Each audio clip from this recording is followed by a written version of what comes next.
বুধবার ধর্মনগর এবং ঊনকোটি জেলার কুমারঘাটে ধর্মীয় ভাব গাম্ভীর্যের মধ্যে দিয়ে পালিত হলো পবিত্র ঈদে মিলাদুন্নবী। বুধবার ধর্মনগরে আয়োজিত জশ্নে জুলুস এবং শান্তির র্যালিতে প্রায় 15 থেকে 20,000 মানুষ অংশ নেন। শহরের বিভিন্ন সড়ক পরিক্রমা করে র্যালিটি।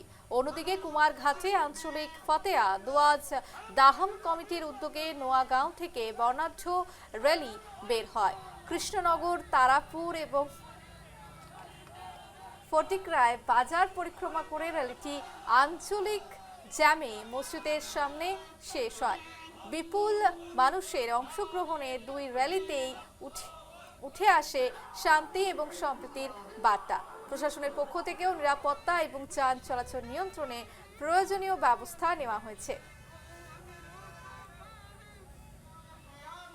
জন্মদিনে আজকে আমরা ধর্মনগর ঈদে মিলাদুন্নবী উদযাপন কমিটির পক্ষ থেকে আমরা একটি শান্তির র্যালির আয়োজন করেছি।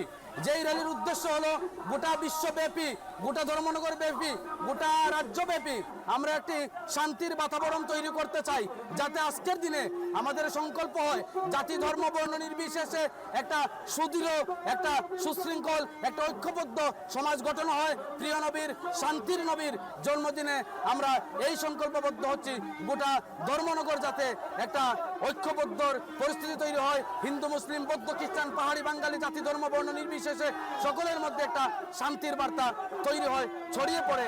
এই আশা নিয়ে আজকে আমরা ধর্মনগর শহর পরিক্রমা করছি।